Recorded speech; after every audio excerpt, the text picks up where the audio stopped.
Hare Krishna devotees, எல்லாருக்கும் என்னுடைய வணக்கங்கள். நம்ம எல்லாரும் மிகவும் ஒரு புனிதமான ஒரு நல்ல ஒரு விஷயத்துல நம்ம எல்லாரும் மீட் பண்ணியிருக்கோம். பகவத்கீதை பகவானால சொன்னப்பட்ட விஷயங்கள், பகவான் கிருஷ்ணரே நமக்கு சொன்ன இன்ஸ்ட்ரக்ஷன்ஸ் மேனுவல், நம்மளோட வாழ்க்கையை நம்ம எப்படி வாழணும் அப்படின்றதுக்கான இன்ஸ்ட்ரக்ஷன்ஸ் அர்ஜுனருக்கு கொடுத்துருக்காங்க. அது அர்ஜுனருக்காக கிடையாது, நமக்காக. ஏன்னா அர்ஜுனர்ன்றவங்க எப்பயுமே செல்ஃப் ரியலைஸ்டு சோல், அவங்க கிருஷ்ணரோட ஒரு பியூர் டிவோட்டி. அப்படி இருக்கும்போது அவங்களுக்கு மாயையெல்லாம் வர்றதுக்கு அவ்வளோ வாய்ப்பு கிடையாது. ஆனா பகவத்கீதைய கலிகாலத்துல பகவான் நம்ம கூட இருக்க முடியாது இல்லைங்களா? அதனால பகவான் பகவத்கீதை ரூபமா நம்ம கூட இருக்காங்க.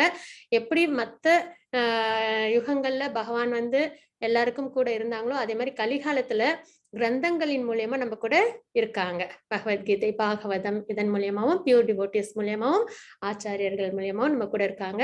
அப்படின்ற பட்சத்துல பகவத்கீதையில நம்மளுக்கு வாழ்க்கையில எப்படி வாழணும், நம்ம வாழ்க்கைய என்ன மாதிரி வாழணும் அப்படின்ற ஒரு இன்ஸ்ட்ரக்ஷன்ஸ் தான். இது ஒரு மோட்டிவேஷனல் தெரப்பி மாதிரி. அதுக்கப்புறம் இது நம்மளுக்கு ஒரு மேனுவல், நம்மளோட வாழ்க்கையில எது செய்யணும் செய்யக்கூடாது எப்படி இருக்கணும் அப்படின்ற இன்ஸ்ட்ரக்ஷன்ஸ அர்ஜுனர் மூலியமா நமக்கு கொடுத்திருக்காங்க. கலிகாலத்துல எல்லாருக்கும் என்னது டிவோஷனல் சர்வீஸ்ல அந்த அளவு இன்ட்ரெஸ்ட் இருக்காது.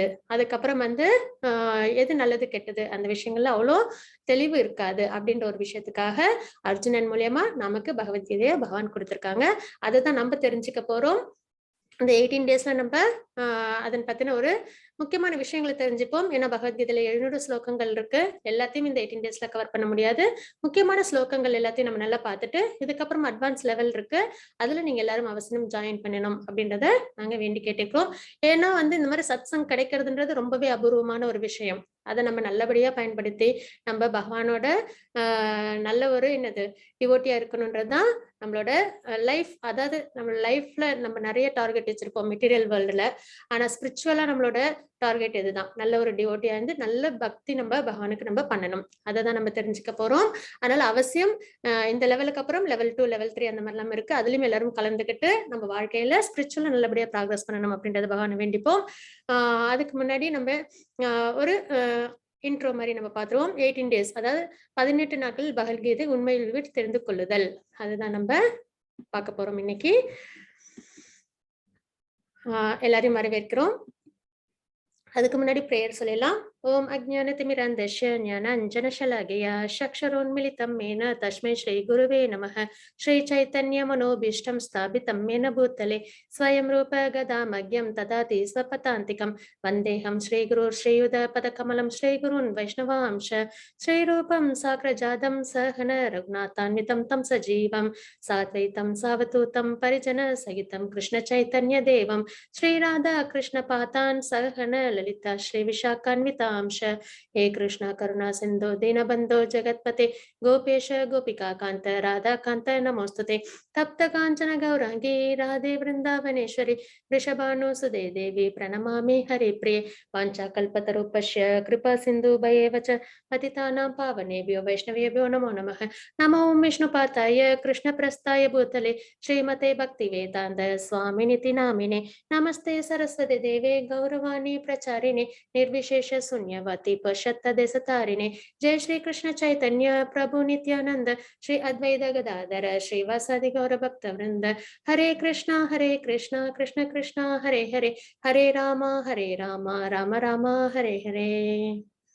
ओम नमो भगवते वासुदेवाय, ओम नमो भगवते वासुदेवाय, ओम नमो भगवते वासुदेवाय। हरे कृष्णा डिवोटीज, நம்ம பகவத்கீதை 18 டேஸ் கோர்ஸ்ல இருக்கோம். லெவல் 1 இது நம்ம பகவத்கீதை. அப்ப நம்ம எந்த ஒரு புக்கை நம்ம ஃபாலோ பண்ணணும்னாலும் அதோட ஆர்த்தர் யாரு அப்படின்றத நம்ம தெரிஞ்சுக்கிட்டு படிப்போம் இல்லைங்களா? அப்படின்ற பட்சத்துல பகவத்கீதை பகவான் சொன்ன ஸ்லோகங்கள், பகவானே நமக்கு சொன்ன வார்த்தைகள் அப்படின்னும் போது அதை நம்ம கரெக்டா அந்த தாத்பரியம் மாறாம நம்ம தெரிஞ்சுக்கணும் அப்படின்னா நம்ம பானஃபைடு ஸ்பிரிச்சுவல் இதுல பரம்பரால நம்ம இருக்கணும். அந்த மாதிரி இருக்கிற பரம்பரைகள் 4 இருக்கு.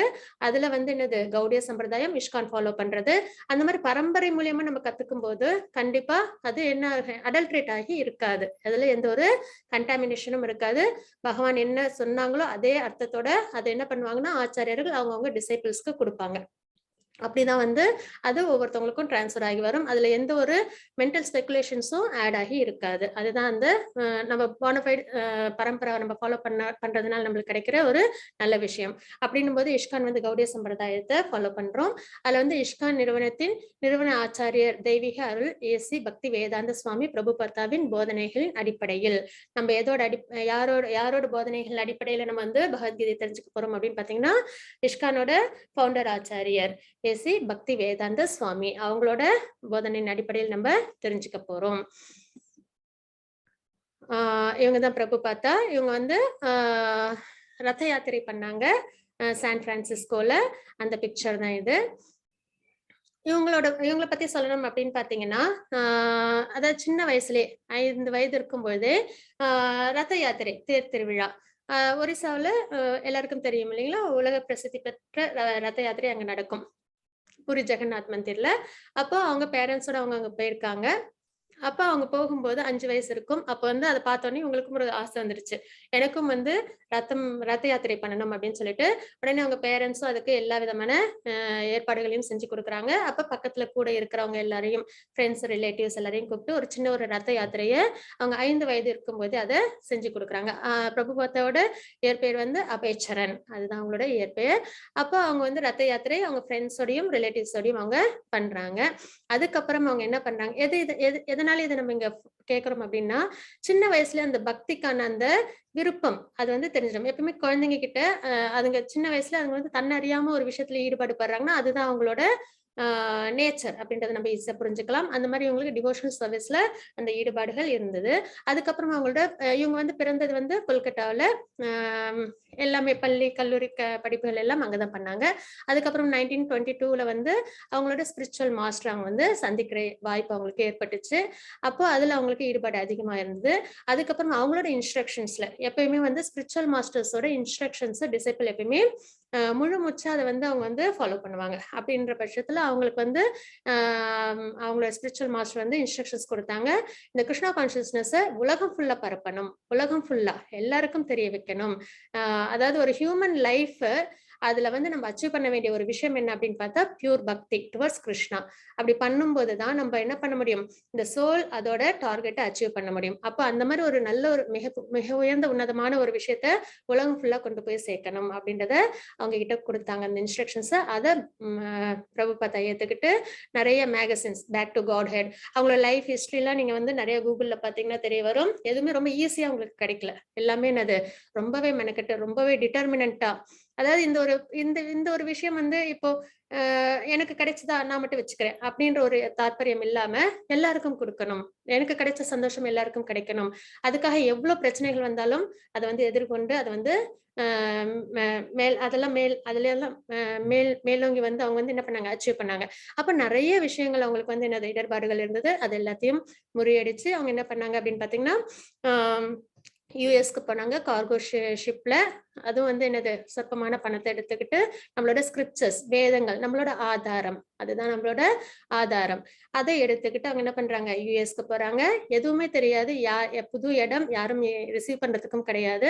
கார்கோ ஷிப்ல அவங்க போகும்போது அவங்களுக்கு 2 தடவை ஹார்ட் அட்டாக் கூட வந்தது. ஆனா அதையும் சமாளிச்சுட்டு பகவான் மேல உள்ள அசைக்க முடியாத நம்பிக்கையோட நல்ல விஷயத்துக்காக அவங்க வந்து அமெரிக்காவுக்கு போனாங்க. போன உடனே யாரும் ரிசீவ் பண்ணல. அப்படி இருந்தும் ரோட்லயும் பார்க்லயும் கீர்த்தனங்கள் எல்லாம் பண்ணி அதனால அவங்களுக்கு என்னது நிறைய கொஞ்சம் ஃபாலோவர்ஸ் கிடைச்சாங்க. அவங்களெல்லாம் வச்சுதான் 1 வருடம் மிகவும் சிரமப்பட்டு அதுக்கப்புறம் அவங்க இஷ்கான் அவங்க வந்து நிறுவனம் பண்ணாங்க. அதுக்கப்புறம் பாத்தீங்கன்னா இது வந்து வேர்ல்டு வைட் எல்லா இடத்திலும் இந்த கிருஷ்ணா கான்சியஸ்னஸ் கொண்டு போய் சேர்க்கப்பட்டுச்சு பிரபுபாதாவோட அவங்களோட கைடன்ஸ் மூலியமா.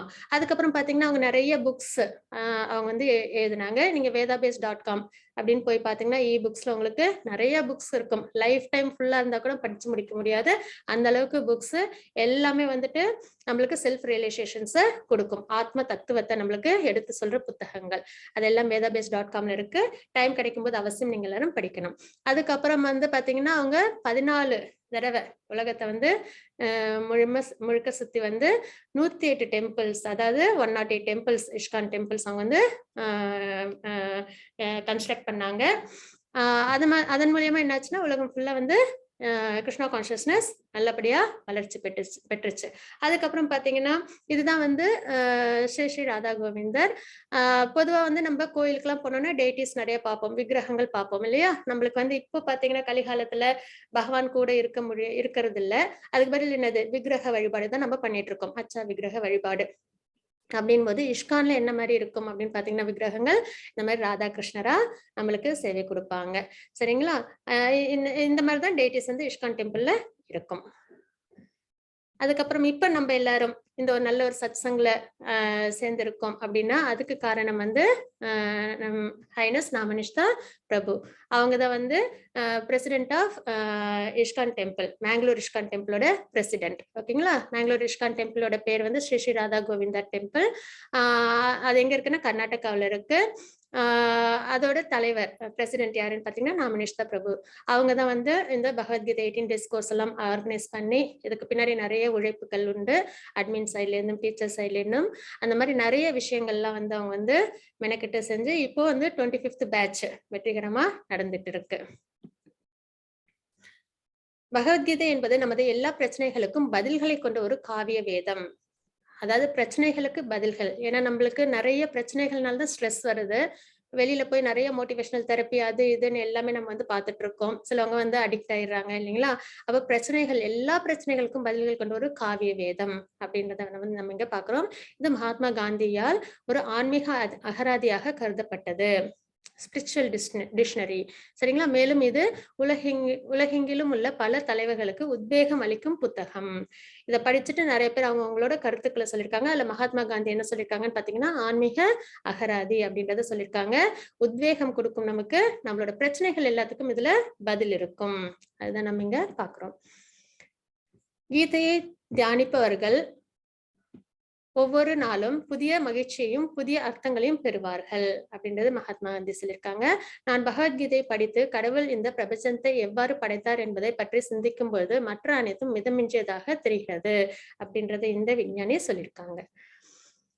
அதுக்கப்புறம் இஷ்கானின் பகவத்கீதை உண்மை உருவில் ஏன், இதுக்கு வந்து உண்மை as it is, Bhagavad Gita as it is உண்மை உருவில் அப்படின்றது அந்த மாதிரி ஏன் சொல்றோம் அப்படின்னு பாத்தீங்கன்னா,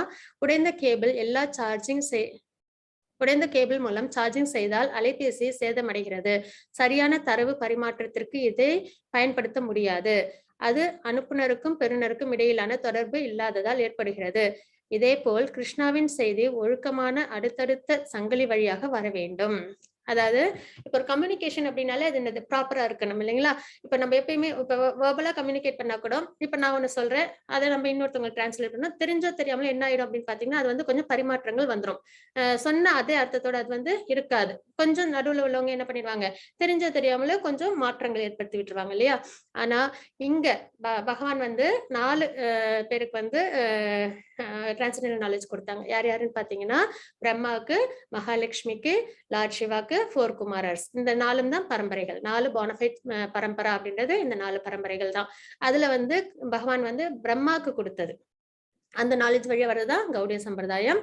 அப்ப இந்த 4 பரம்பரையிலையும் சொல்லப்பட்ட விஷயங்கள், பகவானால சொல்லப்பட்ட விஷயங்கள் எப்பயுமே பாத்தீங்கன்னா அத்தன்டிகேட்டடா இருக்கும். எந்த ஒரு அடல்ட்ரேஷனும் அதுல இருக்காது, கலப்படங்கள் ஏற்படாது. பகவான் என்ன அர்த்தத்துல சொன்னாங்களோ அதே அர்த்தத்துல அது ஃபாலோ ஆகுறதுனால இதுல என்னது, அந்த டிசிப்ளிக் சக்சஷன்றது ரொம்பவே ப்ராப்பரா இருக்கும். எந்த ஒரு கருத்து எதுவும் இதுல வந்து மத்தவங்க தன்னோடது இதுல வந்து எடுத்துக்கொண்டு வரவே முடியாது. அப்படிதான் வந்து ஒரு விஷயங்கள் நம்மளுக்கு கரெக்டா நம்மளால ஃபாலோ பண்ண முடியும் இல்லைங்களா? அப்போ இதே போல் கிருஷ்ணாவின் செய்தி ஒழுக்கமான அடுத்தடுத்த சங்கிலி வழியாக வர வேண்டும். அதனால்தான் இதை வந்து பகவத்கீதை உண்மை உருவில் அப்படின்றத நம்ம இங்க பாக்குறோம். பகவான் என்ன அர்த்தத்துல சொன்னாங்களோ அதே அர்த்தத்துல இன்னைக்கு வரைக்கும் இது வந்து மற்றவங்களுக்கு கொடுக்கப்பட்டு இருக்கு அப்படின்றத பாக்குறோம்.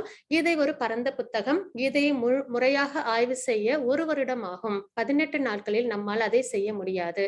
அதனால் கிருஷ்ணாவுக்கும் அர்ஜுனருக்கும் இடையிலான எண்ணங்களின் ஓட்டத்தில் கவனம் செலுத்துகிறோம். குறிக்கோள் கீதை பற்றிய ஆழமான ஆய்வுக்கு ஒருவரை தயாரித்தல். அதாவது பகவத்கீதையில பாத்தீங்கன்னா 700 ஸ்லோகாஸ் இருக்கு. அது எல்லாத்தையும் நம்மளால இந்த 18 நாட்கள்ல பார்க்க முடியுமானா அவ்வளோ ஈஸியா நம்மளால கம்ப்ளீட் பண்ண முடியாது இல்லைங்களா? அப்போ ஒரு நாளும் இப்ப நம்ம 18 டேஸ் பார்க்க போறோம். 18 டேஸும் ஒரு நாளும் ஒரு சாப்டர்ஸ் நம்ம கவர் பண்ணுவோம். அப்ப அதுல முக்கியமான விஷயங்கள் என்ன அப்படியோ அத மட்டும் எடுத்து பார்த்துட்டு, அதனால என்ன ஆகும் அப்படின்னு பார்த்தீங்கன்னா, இன்னும் அத பத்தி ஆழமா படிக்கிறதுக்கான ஒரு விருப்பம் ஏற்படும். இப்ப பொதுவா நம்ம ஏதாவது ஒரு விஷயம் சாப்பிடுறதுக்கு கடையில போனோம்னா கொஞ்சமா எடுத்து டேஸ்ட் பண்ணிட்டு, அதுக்கப்புறம் பிடிச்சிருந்தா இன்னும் நல்லா அத நம்ம வாங்குவோம் இல்லைங்களா? அந்த மாதிரி. ஆனா இது கண்டிப்பா என்னது எல்லாருக்குமே பிடிக்கணும். ஏன்னா இது ஆத்ம தத்துவத்த நம்மளுக்கு குடுக்குற ஒரு விஷயம். அப்படின்னும் பட்சத்துல இது ஆரம்பத்துல இந்த ஒரு 18 டேஸ்ல உங்களுக்கு ஒரு நல்ல ஒரு கருத்துக்கள் தெரிய வரும். அதுலேருந்து நீங்க இன்னும் அத நல்லா தெரிஞ்சுக்கணும் அப்படின்ற ஒரு முயற்சி எடுக்கிறதுக்கு வாய்ப்பா உதவும். பகவத்கீதையின் மனநிலை அர்ஜுனனின் கலக்கமும் மாயையின் தோற்றமும் கிருஷ்ணரின் ஏற்பாடு என்பதை புரிந்து கொள்ள வேண்டும். அர்ஜுனருக்கு குழப்பமும் கலக்கமும் ஏற்படாவிட்டால் அவரை மீட்பதற்காக கிருஷ்ணர் பகவத்கீதையை பேச வேண்டிய அவசியமில்லை. பகவத்கீதையை முதலில் கேட்பவர் அர்ஜுனன் என்றாலும் அதை அனைவரின் நலனிற்காகவே. அதுதான் என்னன்னா அர்ஜுனருக்கு குழப்பமோ கலக்கமோ வர்றதுக்கு வாய்ப்பு இல்லை. ஏன்னா அவங்க ஆல்ரெடி பியூர் டிவோட்டி இல்லைங்களா? டிரான்சென்டென்டல் மோட்ல இருக்கிறவங்க அவங்கலாம். அப்படின்ற பட்சத்துல எதற்காக அர்ஜுனருக்கு குழப்பமும் கலக்கமும் வந்தது அப்படின்னு பாத்தீங்கன்னா, பகவத்கீதையை நமக்கு கொடுக்கணும். கலிகாலத்துல உள்ள ஜீவன்கள் ஹியூமன் பீயிங்ஸ் எல்லாரும் நல்ல வழி படணும் அப்படின்றதுக்காக பகவான் கொடுக்கறதுக்காக தான் என்னாச்சு அர்ஜுனருக்கு அந்த மாயத்திரை வந்தது. சரிங்களா? அப்ப பகவத்கீதையை முதலில் கேட்பவர் அர்ஜுனர் என்றாலும் அது அனைவரின் நலனுக்காக. அப்போ இந்த பகவத்கீதைய பொதுவா நம்ம வெளியில போனோம்னா எல்லாம் என்ன சொல்லுவாங்கன்னா, பகவத்கீதைய அது ஏதோ ஸ்பிரிச்சுவல், அது நமக்கும் அதுக்கும் சம்பந்தம் இல்ல. அதுக்கப்புறம் அது அர்ஜுனருக்கு பகவத்கீதை பகவான் சொல்லியிருக்காங்க. அது அவங்க 2 பேருக்குமான விஷயம். நம்மளுக்கு அதுல ஒன்றும் சம்பந்தம் இல்ல அப்படின்ற ஒரு தாட் இருக்கும். ஆனா அது அப்படி கிடையாது. அர்ஜுனருக்கு சொன்னதுக்கு காரணமே நம்ம தெரிஞ்சுக்கணும், நம்ம அதை ஃபாலோ பண்ணணும் அப்படின்ற ஒரு விஷயத்துக்காக தான். அர்ஜுனரின் தீர்மானமற்ற தன்மை கிருஷ்ணர் இரு படைகளுக்கும் நடுவில் தேரை ஓட்டினார். குருட்சேத்திர போரில் போராட அர்ஜுனன் சிரமப்பட்டார். அவர் ஸ்ரீ கிருஷ்ணாவிடம் சரணடைந்தார். இதன் விளைவாக இந்த பகவத்கீதை பேசப்பட்டது. அதாவது அர்ஜுனரோட இன்டெசிஷன். ஆல்மோஸ்ட் எல்லாருக்கும் ஓரளவுக்கு தெரியும் இல்லைங்களா? மகாபாரதம் எதனால நடந்தது அப்படின்ட்டு கௌரவர்களுக்கும் பாண்டவர்களுக்கும் இடையே ஏற்பட்ட ஒரு யுத்தம் தான் அது. அப்படி இருக்கும்போது அர்ஜுனருக்கு ஏன்னா கௌரவர்கள் சைட்ல யாரெல்லாம் இருந்தாங்கன்னா அவங்களோட தாத்தா பீஷ்மர், குரு துரோணர் எல்லாரும் இருந்தாங்க. அப்ப அவங்களெல்லாம் பார்க்கும்போது இவங்களுக்கு என்ன ஆயிடுது, போர் பண்றதுக்கு மனசு வரல இல்லைங்களா? அப்போ அவரு தீர்மானமற்ற தன்மையா இருக்கு, இன்டெசிஷன்ல இருக்காங்க. போர் பண்ணலாமா வேணாமா, செய்யணுமா கூடாதா அப்படின்றது. அப்போ கிருஷ்ணர் இரு படைகளுக்கும் நடுவில் தேரை ஓட்டினார். குருட்சேத்திர போரில் போராட அர்ஜுனர் சிரமப்பட்டார். அவர் ஸ்ரீ கிருஷ்ணரிடம் சரணடைந்தார். எப்பயுமே நம்மளுக்கு லைஃப்ல இன்டெசிஷன், நம்மளுக்கு ஒரு தீர்மானம் எடுக்க முடியல அப்படின்னா சரியான நபரை நம்ம சரணம் அடையணும். நல்லா அதை பத்தி தெரிஞ்சவங்க கிட்டதான் நம்ம போய் நம்ம கேட்போம் இல்லைங்களா? அப்படின்னும் போது இங்க அர்ஜுனர் யாருக்கிட்ட சரணம் அடைறாங்க? ஏன்னா அவங்கதான் சுப்ரீம் பர்சனாலிட்டி ஆஃப் காட். யாரு? பகவான் கிருஷ்ணர். அப்ப அவங்கதான் கூட இருக்காங்க, அவங்க கிட்ட சரணம் அடைறாங்க. இதன் விளைவாக இந்த பகவத்கீதை பேசப்பட்டது. அர்ஜுனருக்கு சரணம் அடைந்ததுனாலதான் நம்ம பகவான் என்ன பண்ணாங்க, பகவத்கீதையை கொடுத்திருக்காங்க. அப்ப இதுலயே நம்மளுக்கு என்ன தெரியணும் அப்படின்னு பாத்தீங்கன்னா, அர்ஜுனரோட மனப்பக்குவத்தோட நம்மளும் என்ன பண்ணணும், பகவத்கீதையை கேட்கணும். ஏன்னா ஸ்பிரிச்சுவலை பொறுத்த வரைக்கும் ஹம்பிள்னஸ் ரொம்பவே முக்கியம். நம்ம எவ்வளவுக்கெவ்வளவு ஹம்பிளா இருக்கிறோமோ அவ்வளவுக்கெவ்வளவு நம்ம ஸ்பிரிச்சுவல் நாலேஜ்ல நம்ம நல்லாவே ப்ராக்ரஸ் ஆக முடியும். அப்ப பகவான் கிட்ட என்ன பண்றாங்க, அர்ஜுனர் சரணம் அடைறாங்க. அதன் விளைவாக இந்த பகவத்கீதை பேசப்பட்டது அப்படின்றத நம்ம பாக்குறோம். கீதா மகாத்மியம் ஆதி சங்கராச்சாரியர் அருளி செய்த கீதா மகாத்மியம் இது. அதுல ஆதி சங்கராச்சாரியர் என்ன சொல்லியிருக்காங்க அப்படின்றத நம்ம பார்க்கலாம். பகவத்கீதையின் உபதேசங்களை முறையாக பின்பற்றுபவன் வாழ்வில் எல்லாவித துயரங்களில் இருந்தும் ஏக்கத்திலிருந்தும் விடுபட முடியும் அப்படின்றத சொல்லியிருக்காங்க. அதாவது உபதேசங்களை முறையாக பின்பற்றுபவன் வாழ்வில் எல்லாவித துயரங்களில் இருந்தும் ஏக்கத்திலிருந்தும் விடுபட முடியும். அப்ப நம்மளோட துயரங்கள் ஏக்கங்கள்ல இருந்து நம்ம விடுபடணும் அப்படின்னா பகவத்கீதையை நம்ம ப்ராப்பரா ஃபாலோ பண்ணணும். இவ்வாழ்வின் பயன் முழுவதிலிருந்தும் விடுபட்டு அவன் மறுவாழ்வில் ஆன்மீக வாழ்வை அடைகின்றான். அதாவது இந்த மெட்டீரியல் வேர்ல்டுல உள்ள வாழ்க்கையிலிருந்து அவங்க என்ன பண்றாங்க, விடுபடுறாங்க. ஆன்மீக வாழ்க்கையை அவங்க பெறறாங்க, அவங்களுக்கு கிடைக்குது அப்படின்றத நம்ம பாக்குறோம். பகவத்கீதையை முழு ஆர்வத்துடனும் அக்கறையுடனும் ஒருவன் படித்தால் பகவானின் அருளால் அவனது பூர்வ ஜென்ம பாபங்கள் செயல்படாமல் போகும் அப்படின்றதையும் நம்ம இங்க பாக்குறோம். சரிங்களா? இதெல்லாம் ஆதி சங்கராச்சாரியர் அருளி செய்த கீதா மகாத்மியம். அப்ப ஆர்வத்தோடும் அக்கறையோடும் ஒருவன் படித்தால் பகவானின் அருளால் அவனது பூர்வ ஜென்ம பாபங்கள். தெரிந்தோ தெரியாமலோ நம்ம என்ன பண்ணிருப்போம், நிறைய பாபங்கள் பண்ணிருப்போம் இல்லைங்களா? அப்படின் போது அதெல்லாம் என்ன ஆயிடுமா, செயல்படாமல் போகும் அப்படின்றத நம்ம இங்க பாக்குறோம். அதாவது இது ஒன்னே பாபம் செஞ்சுட்டு மறுபடியும் பகவத்கீதை படிச்சா சரியாயிடுமா அப்படின்னா அப்படி கிடையாது. அந்த தாத்பரியம் கிடையாது.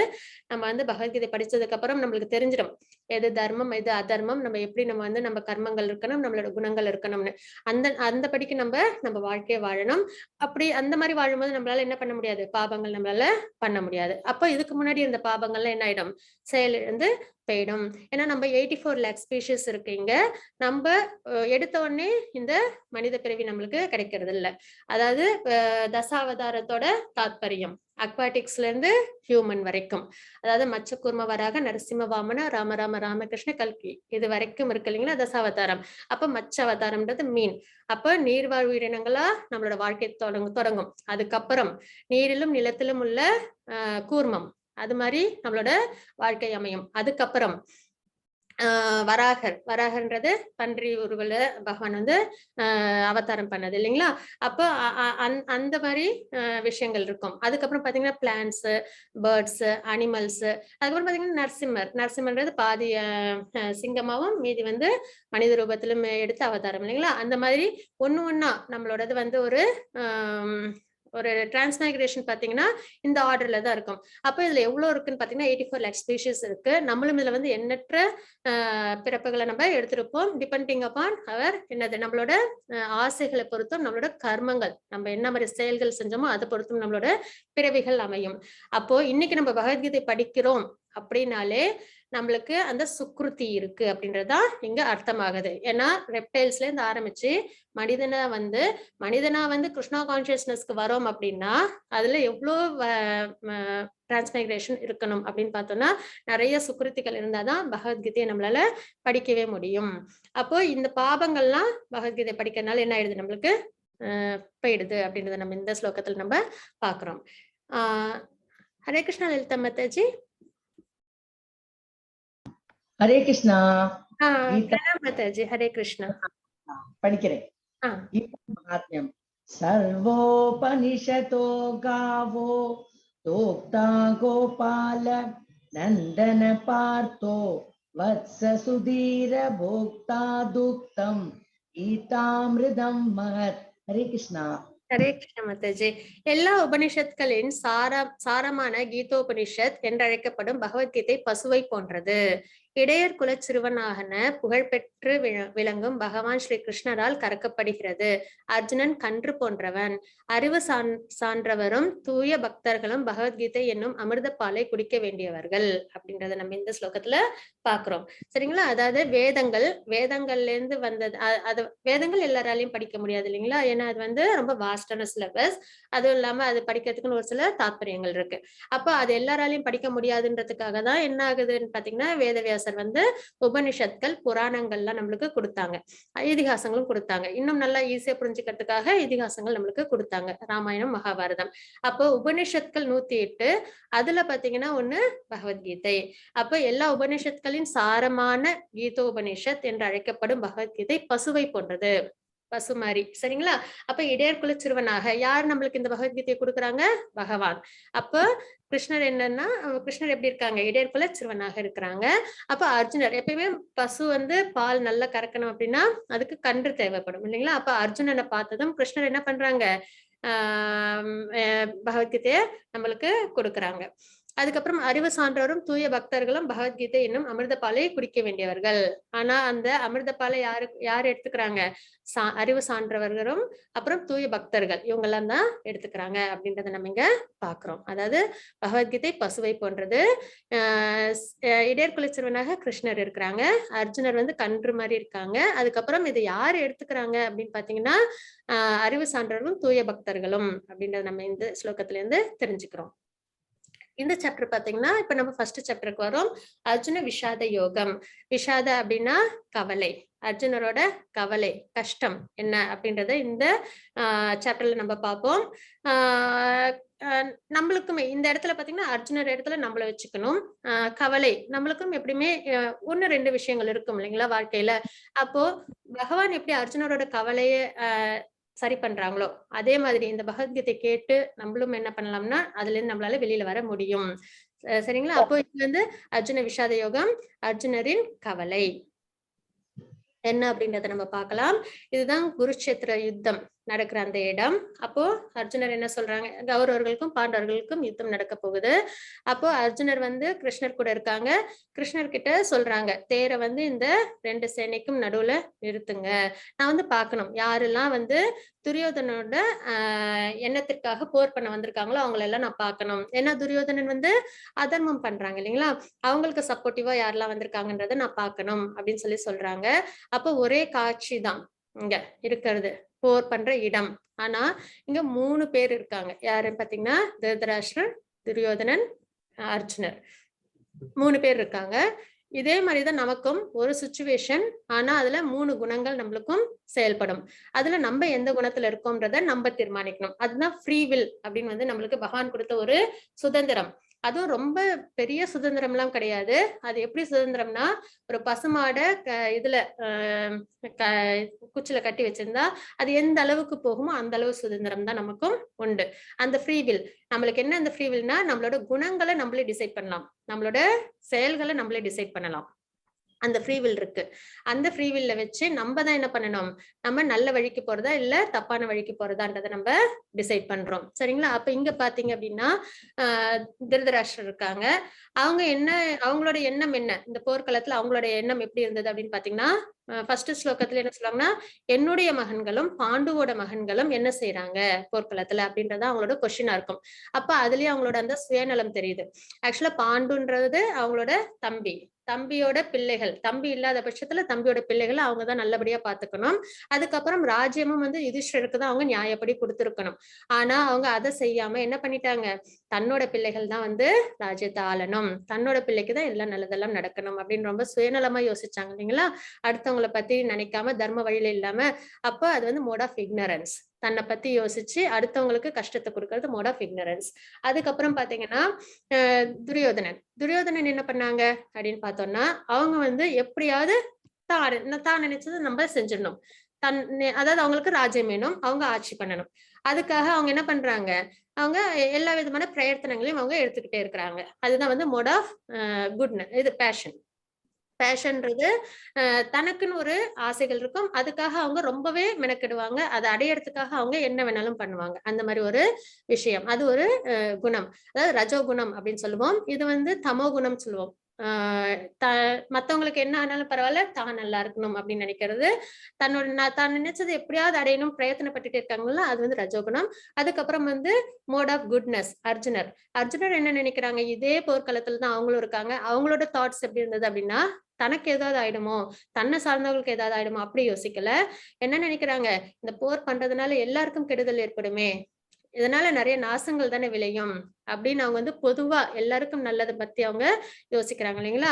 அந்த மாதிரி இருக்கிறது மோட் ஆஃப் குட்னஸ். எப்பயும் மத்தவங்களுக்கு நன்மைகளை யோசிச்சு கம்பேஷனேட்டோட தர்ம வழியில இருக்கிறாங்க இல்லைங்களா, அது வந்து மோட் ஆஃப் குட்னஸ்.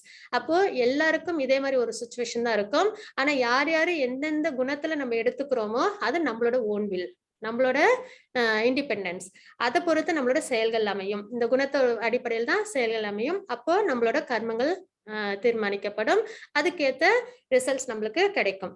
அப்ப இதுதான் தாத்பரியம், ஒரே காட்சிக்கு வெவ்வேறு எதிர்வினைகள் அப்படின்றத நம்ம இங்க இருந்து நம்ம பாக்குறோம். ஹரே கிருஷ்ண லலிதா மாதாஜி, ஸ்லோகம் நம்பர் 0.1. ஓம் ஸ்ரீ பரமாத்மனே நமः.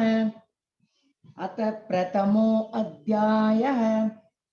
திருதராஷ்டிர உவாச்ச தர்மச்சேத்ரே குருச்சேத்ரே समवेतायुयुत्सवः मामकाः पाण्डवाश्चैव किमकुर्वत सञ्जय. हरे कृष्णा.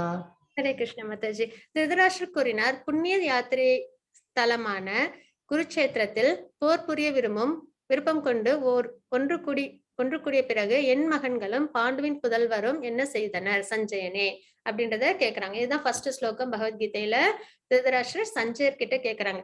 சஞ்சயன்றது திருதராஷ்டிரருக்கு ஒரு நல்ல ஃப்ரெண்டு.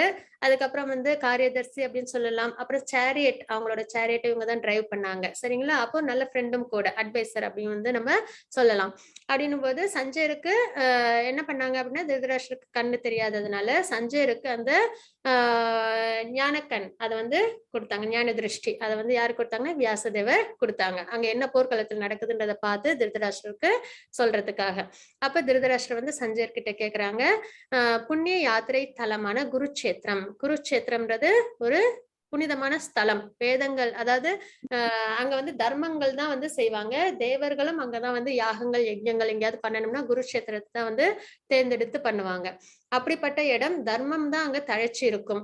அந்த குருட்சேத்திரத்துல போர் புரிய விருப்பம் கொண்டு ஒன்று கூடிய பிறகு என் மகன்களும் தன்னோட பிள்ளைகளும் பாண்டுவின் புதல்வரும் என்ன செய்தனர் சஞ்சயனே அப்படின்றத கேக்குறாங்க. அதுதான் வந்து இந்த ஒரு சின்ன ஒரு தாத்பரியத்திலையும் நம்ம பார்க்கலாம். தர்மக்ஷேத்திரம் அப்படின்றது அதாவது இப்ப பால் இருக்கு இல்லைங்களா, பால்ல வந்து ஒரு சின்ன ஒரு புளிப்பு பதார்த்தம் கொஞ்சமா நம்ம சேர்த்தோம் அப்படின்னா அது திரிஞ்சிடுது. பால் தனியா, அந்த இது தனியா, பன்னீர் தனியா, தண்ணி தனியா பிரிஞ்சிருது இல்லைங்களா. அது மாதிரி ஒன்னா இருக்கிற ஃபேமிலி, அதாவது கௌரவர்களும் பாண்டவர்களும் ஒரே குடும்பம் தான். ஆனா அந்த சுயநலம் அப்படின்ற ஒரு சின்ன ஒரு என்ன ஆயிடுது, அந்த ஒரு இக்னோரன்ட் மோட் என்ன பண்ணிடுது அப்படின்னா அதை பிரிச்சிடுது. பிரிச்சதுக்கு அப்புறம் அதுல உள்ள நல்ல விஷயம், அந்த ராஜ்யம் வந்து யாருக்கு கிடைக்கணும், தன்னோட புதல்வர்களுக்கு கிடைக்கணும் அப்படின்ற ஒரு எண்ண ஓட்டம் திருதராஷ்டிரருக்கு இருக்கிறத நம்மளால தெரிஞ்சுக்க முடியுது. ஹரே கிருஷ்ண மாதாஜி. 1.3. ஹரே கிருஷ்ணா. பஷ்யைதாம் பாண்டுபுத்ராணாம் ஆச்சார்ய மகதீம் சமூம் யூடாம் த்ருபத புத்ரேண தவ சிஷ்யேன தீமதா. ஹரே கிருஷ்ணா. ஹரே கிருஷ்ண மாதாஜி.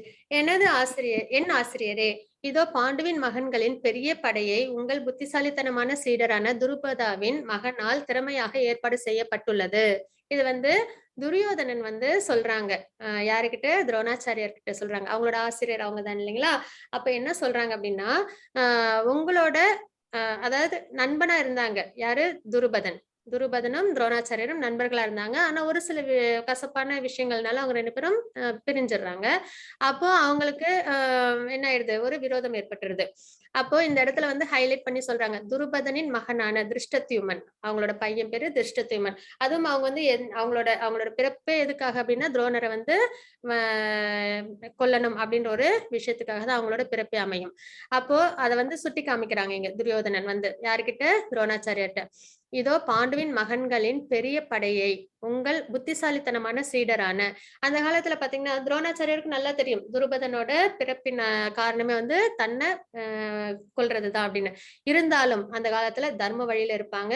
ரொம்பவே என்னது, எல்லாத்தையும் வந்து அவங்க வந்து நியாயமா எப்படி நடந்துக்கணுமோ அந்த விதத்துல தான் அவங்க இருப்பாங்க. அவங்களால தான் அவங்களுக்கு மரணம் வரும். இருந்தாலும் அவங்களுக்கு அவங்க என்ன பண்ணாங்க, அந்த போர்க்கலை எல்லாத்தையுமே அவங்க சொல்லி கொடுத்தாங்க. அந்த காலத்துல அப்படிதான் இருக்கும். எல்லாமே ரொம்ப என்னது, ஒரு நல்ல ஒரு எண்ண ஓட்டத்தோட தர்ம வழியில தான் எல்லாருமே இருப்பாங்க. அப்படின்ற பட்சத்துல இங்க அதை சுட்டி காமிக்கிறாங்க. யாரு? துரியோதனன் சொல்றாங்க, நீங்க வந்து சொல்லி கொடுத்த கலைகளை வச்சு இப்ப துருபதன் எப்படி வந்து திருஷ்டத்யுமன் எப்படி வந்து போர் இதெல்லாம் வந்து அமைச்சிருக்காங்க பாருங்க அப்படின்றத இங்க வந்து சொல்லி காமிக்கிறாங்க. ஹரே கிருஷ்ண மாதாஜி. 1.19.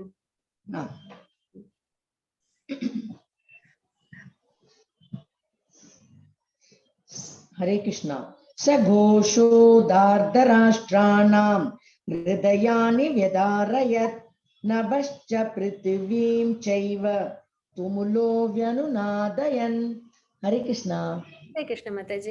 பல்வேறு சங்கொலிகளின் முழக்கம் பேரொலியாக எழுந்து பூமியும் வானமும் நடுங்குமாறு எதிரொலிக்க திருதராஷ்டிரன் மகன்களுடைய இதயங்கள் சிதறி போயின.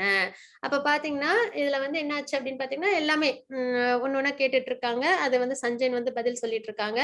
அதுக்கப்புறம் வந்து யாரெல்லாம் வந்து அங்க சேனையில அந்த போர் பண்ற இடத்துல இருக்காங்க அப்படின்றதெல்லாம் ஸ்லோகங்கள்ல வரும். அதுக்கப்புறம் வர்றதுதான் இது என்ன அப்படின்னு பாத்தீங்கன்னா சங்கோலி. எப்பயுமே போர் பண்றதுக்கு முன்னாடி சங்கநாதம் முழங்குவாங்க இல்லைங்களா, போர் ஆரம்பிக்கிறதுக்கான அறிகுறியா. அதே மாதிரி சங்கநாதம் ஏற்படுது. கேட்ட உடனே இவங்க யாரு, திருதராஷ்டிரோட பிள்ளைகளுக்கு மனம் என்ன ஆயிடுச்சு, சிதறி போயிடுச்சு. சிதறி போயிடுச்சுன்னா பயத்துல அவங்க எல்லாம் ரொம்பவே நடுங்கிட்டாங்க அப்படின்றத நம்ம இங்க பாக்குறோம்.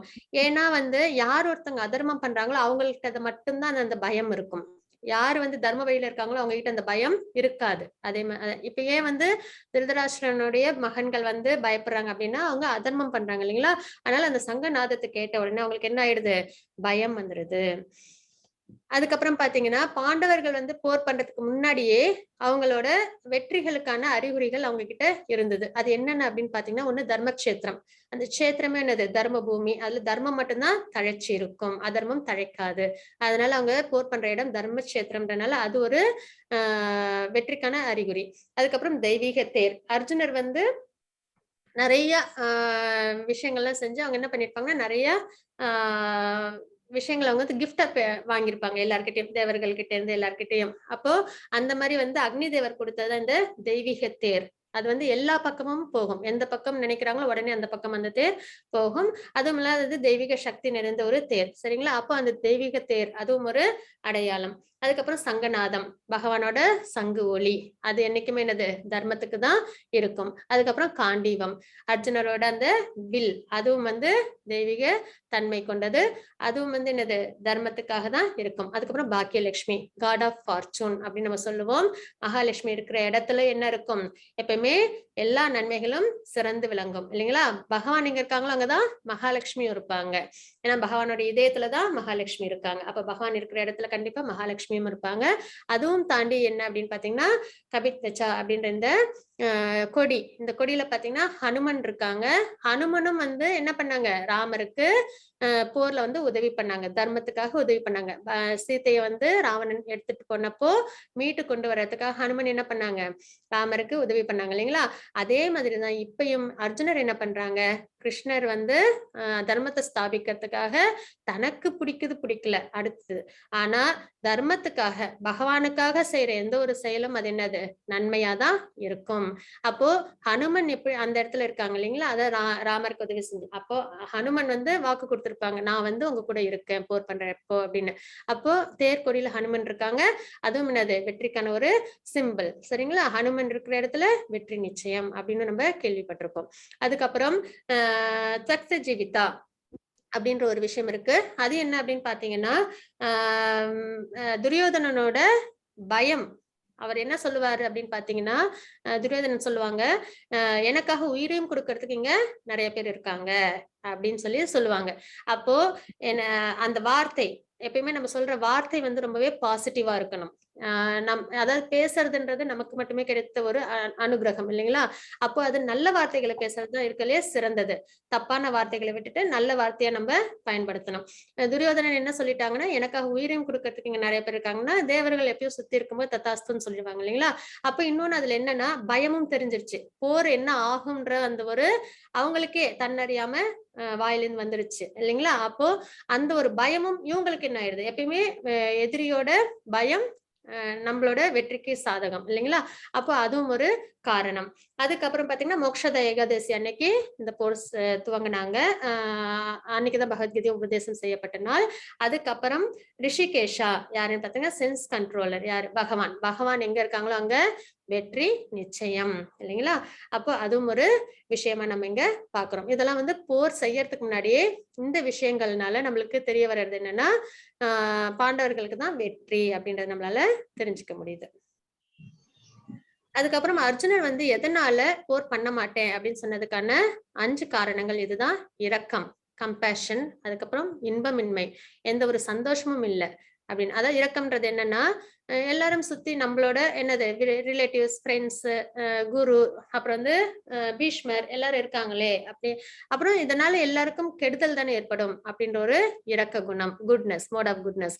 அதுக்கப்புறம் இன்பமின்மை, போர் செய்யறதுனால என்ன சந்தோஷம் கிடைக்க போகுது, நான் வேணா விட்டு கூட கொடுத்துடுறேன், எனக்கு இந்த போர்ல இவ்வளவு கஷ்டப்பட்டு எனக்கு இந்த ராஜ்யம் வேண்டாம். இதெல்லாம் தான் மோட் ஆஃப் குட்னஸோட குணங்கள். சரிங்களா. அப்ப இன்பமின்மை, அதனால எனக்கு போர் பண்ண வேண்டாம் அப்படின்றத சொல்றாங்க. பாப செயல், போர்னால என்னது, நிறைய நிறைய பேர் இறந்து போவாங்க இல்லைங்களா, அது ஒரு பாவச்செயல்ல வந்து சேரும். அதுவும் மட்டும் இல்லாம துரோணர், பீஷ்மர் எல்லாம் வந்து என்னது பாண்டவர்களுக்கு ரொம்பவே என்னது சப்போர்ட்டிவா இருந்தவங்க இல்லைங்களா. அப்ப அவங்களெல்லாம் நான் கொல்றதுனால எனக்கு பாவச்செயல் தானே வந்து சேரும் அப்படின்னு வந்து அதனால போர் பண்ண மாட்டேன் அப்படின்றாங்க. அப்புறம் குடும்ப பாரம்பரியம். குடும்ப பாரம்பரியம்னும் போது போருக்கு போறது யாரெல்லாம் போறாங்க? ஒரு குடும்பத்துல இருந்தும் அப்பாவோ இல்லைன்னா தம்பியோ அண்ணனோ இல்லைன்னா பிள்ளையோ அந்த மாதிரிதான் போவாங்க இல்லைங்களா. அப்ப அந்த மாதிரி எல்லாரும் போகும்போது அவங்க எல்லாம் போர்ல இறந்து போயிட்டாங்கன்னா அந்த குடும்பம் என்ன ஆயிடும்? நிராதரவாயிடும். அப்போ அதனால குடும்ப பாரம்பரியம் கெட்டு போகும். ஸ்ரத்த இதெல்லாம் திதிலாம் கொடுப்பாங்க இல்லைங்களா, அதெல்லாம் வந்து செய்ய முடியாம போயிடும். அப்புறம் அவங்களோட ட்ரெடிஷன் எல்லாமே வந்து அவங்களால ஃபாலோ பண்ண முடியாது. பெண்களுக்கும் பாதுகாப்பு இருக்காது. அப்ப குடும்ப கலாச்சாரம் வந்து கெட்டு போயிடுமே, அதனால குடும்ப பாரம்பரியம் போயிடுமே அப்படின்னு சொல்லி போர் பண்ண மாட்டேன் அப்படின்றாங்க. அப்புறம் இருமனம். போர் செய்யலாமா வேணாமா, குழப்பம். எப்பயுமே எந்த ஒரு செயலும் செய்யறதுக்கு முன்னாடி நம்மளுக்கு ஃபர்ஸ்ட் குழப்பம் இருக்கக்கூடாது. தெளிவா இருந்தாதான் அந்த செயலை நம்மளால நல்லபடியா செய்ய முடியும். அப்ப இருமனம்ல இருக்காங்க. என்னால வந்து இந்த போற பண்ணணுமா பண்ணக்கூடாதா அப்படின்ற ஒரு இன்டெசிஷன்ல அவங்க இருக்காங்க. இதெல்லாம் தான் காரணங்கள். அவங்களோட கஷ்டங்களுக்கான ஏன்னா நம்ம இப்ப பார்த்துட்டு இருக்கிறது அர்ஜுன விஷாத யோகம். அர்ஜுனருக்கு எதனால கஷ்டங்கள் ஏற்படுது, அவங்களோட கவலைகள் என்ன அப்படின்றத நம்ம இந்த 5 விஷயங்கள் பார்க்கிறோம். இந்த 5 விஷயத்தையும் பகவான் வந்து எப்படி அவங்களுக்கு கன்சோல் பண்றாங்க, அதுக்கப்புறம் எப்படி வந்து டிரான்சென்டென்டல் நாலேஜை நமக்கு கொடுக்குறாங்க அப்படின்றத நம்ம இனி வர சாப்டர்ஸ்ல பார்க்கலாம். ஹரே கிருஷ்ணா மாதாஜி. ஹரே ஹரே கிருஷ்ணா மாதாஜி. ஸ்லோகம் நம்பர் 1.28. ஹரே கிருஷ்ணா. அர்ஜுன உவாச்ச திருஷ்வேமம் ஸ்வஜனம் கிருஷ்ண யுயுத்சும் சமுபஸ்திதம் சீதந்தி மம காத்ராணி முகம் ச பரிசுஷ்யதி. ஹரே கிருஷ்ணா. ஹரே கிருஷ்ண மாதாஜி. அர்ஜுனன் கூறினார், எனதன்பு கிருஷ்ணரே, போரிடும் உணர்வுடன் என் முன் கூடியுள்ள எனது நண்பர்களையும் உறவினர்களையும் கண்டு என் உடல் அங்கங்கள் நடுங்கி வாய் உலர்வதை உணர்கின்றேன். இரக்கம் இல்லைங்களா. ஏன்னா முன்னாடி இருக்கிறது யார்? எல்லாரும் அவங்களோட உறவினர்களும் நண்பர்களும். அப்போ இவங்களெல்லாம் பார்க்கும்போது எனக்கு என்ன ஆகுது? உடம்பு நடுங்குது, வாய் உலர்வதை என்னால் உணர முடிகிறது அப்படின்றத அர்ஜுனர் வந்து பகவான் கிட்ட சொல்றாங்க. இது 1.28 ஸ்லோகால. ஹரே கிருஷ்ண மாதாஜி. 1.31. ஹரே கிருஷ்ணா. நச்ச சக்னோம்யவஸ்தாதும் பிரமதீவ ச மே மனஹ நிமித்தானி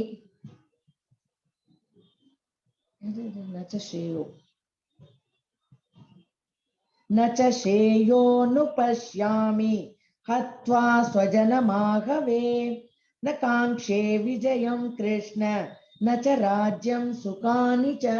ஹரே கிருஷ்ணா. ஹரே கிருஷ்ண மாதாஜி.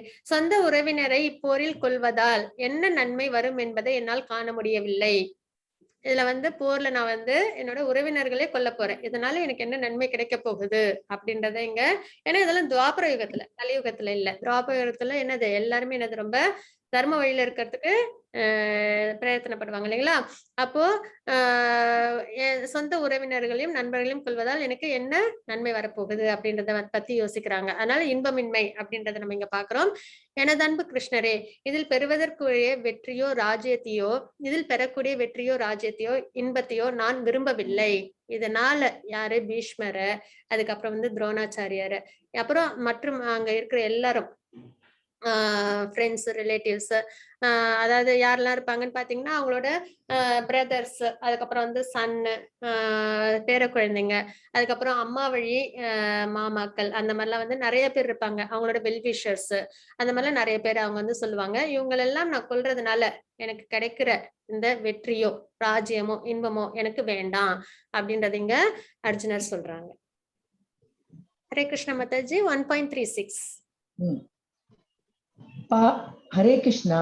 பாபமேவாஸ்ரயேதஸ்மான் ஹத்தைதாநாததாயினஹ தஸ்மான் நார்ஹா வயம் ஹந்தும் தார்தராஷ்டிரான் ஸ்வபாந்தவான் ஸ்வஜனம் ஹி கதம் ஹத்வா சுகினஸ்யாம மாதவ. ஹரே கிருஷ்ணா. ஹரே கிருஷ்ண மாதாஜி. இத்தகைய அக்கிரமக்காரர்களை கொல்வதால் நமக்கு பாபமே வந்து சேரும். எனவே திருதராஷ்டிர மகன்களையும் நமது நண்பர்களையும் கொல்வது நமக்கு சரியானதல்ல. என்னன்னா அவங்கதான் அப்படி இருக்காங்கன்னா நம்மளும் ஏன் அப்படி இருக்கணும் அப்படின்ற ஒரு அர்த்தத்துல இங்க அர்ஜுனர் பேசுறாங்க. அவங்கதான் அதர்மம் பண்றாங்க, நம்மளும் ஏன் இந்த போரை பண்ணி நம்ம வந்து பாபத்தை செய்யணும் அப்படின்ற மாதிரி அர்ஜுனன் இங்க கேக்குறாங்க. அதிர்ஷ்ட தேவதையின் கணவரே கிருஷ்ணரே, நமது சொந்த உறவினரை கொலை செய்துவிட்டு நாம் எவ்வாறு மகிழ்ச்சி அடைய முடியும்? இதனால் நமக்கு என்ன லாபம் அப்படின்றது இங்க அர்ஜுனர் சொல்றாங்க. ஏன்னா இப்ப பீஷ்மர், துரோணர் அவங்க எல்லாம் இருந்தாதான் என்னது இவங்க வெற்றி பெற்றா அவங்க கிட்ட அதை சமர்ப்பிக்க முடியும். அதுக்கப்புறம் அவங்களோட சேர்ந்து சந்தோஷமா இருக்க முடியும்.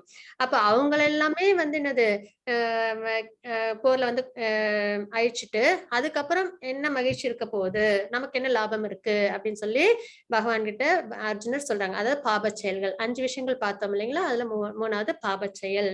போர் செய்யறது நம்மளுக்கு ஆபத்தையே கொடுக்கும் அப்படின்னு அர்ஜுனர் சொல்றாங்க. ஹரே கிருஷ்ண மாதாஜி. 1.45. ஹரே கிருஷ்ணா. யதி மாம பிரதீகாரம் அசஸ்திரம் சஸ்திரபாணயः தார்தராஷ்டிராரணே ஹன்யு தன்மே சேமதரம் பவேத். ஹரே கிருஷ்ணா. ஹரே கிருஷ்ண மாதாஜி. ஆயுதமின்றியும் எதிர்த்து போரிடாமலும் இருக்கின்ற என்னை ஆயுதம் தாங்கிய திருதராஷ்டிரின் மகன்கள் போரில் கொன்றால் அது எனக்கு அதிக நன்மையை கொடுக்கும். அர்ஜுனர் என்ன சொல்றாங்க, நான் ஆயுதமே எடுக்க போறது இல்ல, நான் போரே பண்ண போறது இல்ல, அப்படி இருந்தும் திருதராஷ்டிரின் மகன்கள் என்ன கொன்னா கூட பரவாயில்ல, அது கூட எனக்கு நன்மையை தான் கொடுக்கும். அப்போ எந்த அளவுக்கு சத்துவகுணம் அவங்க கிட்ட இருக்கு அப்படின்றத நம்ம இங்க பாக்குறோம். சரிங்களா. இது வந்து குடும்ப பாரம்பரியமும் கெட்டு போகும் அந்த ஒரு அடிப்படையில சொல்றது. அதுக்கப்புறம் அதனால நான் வந்து இதனால எனக்கு என்ன நன்மையும் இல்லை, அதனால ஆயுதம் எடுக்காமலும் போரிடாமலும் இருக்கிறேன், அதனால அவங்க என்னைய கொன்னாலும் பரவாயில்ல அப்படின்றத அர்ஜுனர் இங்க சொல்றாங்க. ஹரே கிருஷ்ண மாதாஜி. 1.46. ஹரே கிருஷ்ணா. சஞ்சய உவாச்ச ஏவமுக்த்வார்ஜுன சங்கே ரதோபஸ்த உபாவிஷத் விஸ்ருஜ்ய சசரம் சாபம் சோக சம்விக்ன மானசக. ஓம் தத்சதிதி ஸ்ரீமத் பகவத்கீதாசு உபனிஷத்சு பிரம்ம வித்யாயாம் யோக சாஸ்திரே ஸ்ரீ கிருஷ்ணார்ஜுன சம்வாதே அர்ஜுன விஷாத யோகோ நாம பிரதமோத்யாய. சர்வம் கிருஷ்ணார்ப்பணமஸ்து. ஹரே கிருஷ்ணா. ஹரே கிருஷ்ண மாதாஜி. சஞ்சயன் கூறினார், போர்க்களத்தில் இவ்வாறு பேசிய அர்ஜுனர் தனது வில்லையும் அம்புகளையும் ஒரு புறம் எரிந்துவிட்டு ரதத்தில் அமர்ந்து விட்டார். அவரது மனம் சோகத்தால் மூழ்கியுள்ளது அப்படின்றத நம்ம இங்க பாக்குறோம். இப்ப இதெல்லாம் கேட்டுட்டாங்க, சஞ்சயர் வந்து கேட்டாங்க என்னென்ன சம்பாஷணைகள் 2 பேருக்கும் இடையில நடந்ததுன்னு. ஏன்னா பகவத்கீதைன்றது என்னது கான்வர்சேஷன் தான். அதாவது அர்ஜுனர் கொஸ்டின்ஸ் எல்லாம் கேட்பாங்க, அதுக்கு வந்து பகவான் வந்து அவங்களுக்கு விளக்கம் கொடுத்துக்கிட்டே இருப்பாங்க. சரிங்களா. அப்போ இது வரைக்கும் நடந்ததுல அர்ஜுனர் வந்து என்ன ஃபர்ஸ்ட் சாப்டர்ல பகவான் வந்து எதுவுமே வந்து என்ன சொல்ல மாட்டாங்க அர்ஜுனருக்கு. எப்போ வந்து அர்ஜுனர் வந்து செகண்ட் ஸ்லோகத்துல சரணாகதி அடையிறாங்களோ, அதாவது அவங்க 2 பேருக்கும் உள்ள உறவு வந்து நட்பின் உறவு. சரிங்களா. பகவானுக்கும் நம்ம எல்லாருக்குமே வந்து பகவானோட ஒரு உறவு கண்டிப்பா உண்டு. எல்லாருக்கும் எல்லா ஜீவாத்மாவும் பகவான் கிட்ட இருந்து தான் வந்திருக்கிறோம். அப்படின்னும் போது பகவானுக்கும் நமக்கும் ஒரு உறவு அவசியம் இருக்கு. ஆனா அது டார்மன்ட் ஸ்டேட்ல இருக்கு, அதை நம்ம வெளியில கொண்டு வரணும். அதுதான் இந்த ஸ்பிரிச்சுவல் நாலேஜ் கெயின் பண்றதுனாலயும் ஸ்பிரிச்சுவலா நம்ம நிறைய விஷயங்களை தெரிஞ்சுக்கும் போதும் நம்மளால அந்த பகவானோட இருக்கிற அந்த உறவை நம்மளால வெளியில கொண்டு வர முடியும். அது என்னென்ன உறவு அப்படின்னு பாத்தீங்கன்னா இது சாந்த பக்தி, அதுக்கப்புறம் வந்து தாசிய பக்தி ஹனுமன் மாதிரி இருக்கிறது, அதுக்கப்புறம் வந்து நட்பின் மூலியமா இருக்கிறது அர்ஜுனர் கிருஷ்ணர் மாதிரி. சரிங்களா. சாக்கிய பக்தி, அதுக்கப்புறம் வந்து வாத்சல்ய பக்தி யசோதா அம்மாவுக்கும் பகவானுக்கும் இருந்தது. அதுக்கப்புறம் பாத்தீங்கன்னா மாதுரிய பக்தி கோபா கோபிஸ்க்கும் கிருஷ்ணருக்கும் இருந்தது. அப்போ இந்த மாதிரி 5 விதமான பக்திகள் இருக்கு. அது நமக்கும் வந்து ஒரு வித பக்தி உண்டு, ஆனா அது நம்மளுக்கு ரொம்ப டார்மன்ட் ஸ்டேட்ல இருக்கு. ஏன்னா நம்மளோட ஆதாரமே பகவான் தான், பகவான் கிட்ட இருந்து தான் வந்திருக்கோம். அப்ப நமக்கு பகவானோட ஒரு உறவு உண்டு. அது எதனால மறைக்கப்பட்டிருக்குன்னா இந்த மெட்டீரியல் குணங்கள்னால மறைக்கப்பட்டிருக்கு. அதை நம்ம எப்படி வெளியில கொண்டு வரணும்னா இந்த மாதிரி பகவத்கீதை பாகவதம் எல்லாம் படிக்க படிக்க ஸ்பிரிச்சுவல் மாஸ்டரோட கைடன்ஸ்ல நம்மளுக்கு அது வெளியில வரும். அந்த உறவு நம்மளால அமைச்சுக்க முடியும் பகவானோட. அப்போ இந்த மாதிரி விஷயங்கள்லாம் நடந்துட்டு இருக்கு இல்லைங்களா? அப்போ அர்ஜுனர் என்ன பண்ணுவாங்கன்னா சரணாகதி அடைவாங்க பகவான் கிட்ட. செகண்ட் சாப்டர்ல 7th ஸ்லோகத்துல சரணாகதி. அப்போ நட்பின் உறவுல இருந்தது அப்ப என்ன ஆகும்னா குரு சிஷ்யர் அந்த ஒரு தாத்பரியத்துக்கு அது மாறும். அப்பதான் வந்து என்ன ஆகும், பகவான் வந்து உபதேசங்களை கொடுக்க ஆரம்பிப்பாங்க. அப்ப இது வரைக்கும் நடந்த சம்பாஷணையில அர்ஜுனர் தன்னோட கவலைகள் எல்லாத்தையும் பகவான் கிட்ட சொல்லிட்டாங்க. அது எல்லாத்தையும் இப்ப சஞ்சயரும் வந்து திருதராஷ்டிரருக்கு சொல்லிட்டு இருக்காங்க. போர்க்களத்தில் இவ்வாறு பேசிய அர்ஜுனன் தனது வில்லையும் அம்புகளையும் ஒரு புறம் எரிந்துவிட்டு ரதத்தில் அமர்ந்து விட்டார். அவரது மனம் சோகத்தால் மூழ்கியுள்ளது. ஃபுல்லா என்னது கவலையில இருக்காங்க. அத பகவான் எப்படி சரி பண்றாங்க அப்படின்றத நம்ம வர சாப்டர்ஸ்ல பார்க்க போறோம். போர்க்களத்தின் படைகளை கவனித்தல், அதுதான் நம்ம இன்னைக்கு பார்த்த சாப்டர்ஸ். திருதராஷ்டிர விசாரணை 1.1 கிமக்குர்வத சஞ்சய அந்த வார்த்தையின் மூலமா நம்ம தெரிஞ்சிட்டோம். துரியோதனனின் பயம், துரியோதனன் பயந்திருந்தாங்க இல்லைங்களா? அது வந்து 1.2 to 1.11 நிறைய விஷயங்கள் வந்து சொல்லிக்கிட்டே இருப்பாங்க குரு துரோணர் கிட்ட. அதெல்லாம் வந்து 1.2 to 1.11 வரைக்கும் இருக்கு. மகத்தின் சமம் அப்படின்ற ஒரு வார்த்தையின் மூலியமா நம்மளால தெரிஞ்சுக்க முடியும். சங்குகள் முழங்குதல் அது வந்து 1.12 to 1.19 வரைக்கும். ஹிருதயானி யதாரயத் அப்படின்ற வார்த்தையின் மூலமா நம்மளால தெரிஞ்சுக்க முடியும். அர்ஜுனனின் கவனிப்பு 1.20 to 27 காண்டீவம் ஸ்ரம்சதே அஸ்தாத். ஓகே மாதிரி. ஹரே கிருஷ்ணா. அந்த வார்த்தையின் மூலம் நம்மளால தெரிஞ்சுக்க முடியும். அர்ஜுனன் போராடாத காரணங்கள் 5 காரணங்கள் இருந்ததுங்களா? அது வந்து 1.28 to 1.46 அப்ரதீகாரம் அசஸ்திரம். தேங்க்யூ மாதாஜி. ஹரே கிருஷ்ணா. இந்த வார்த்தைகள் மூலியமா நம்மளால தெரிஞ்சுக்க முடியுது. சரிங்களா? இதெல்லாம் தான் நம்ம இன்னைக்கு பார்த்தது. அதாவது அர்ஜுன விஷாத யோகம் தான் ஃபர்ஸ்ட் சாப்டர். இது அர்ஜுனன் எதனால போர் பண்ண மாட்டேன் அப்படின்ற விஷயங்களை நம்ம இன்னைக்கு இதுல பார்த்தோம்.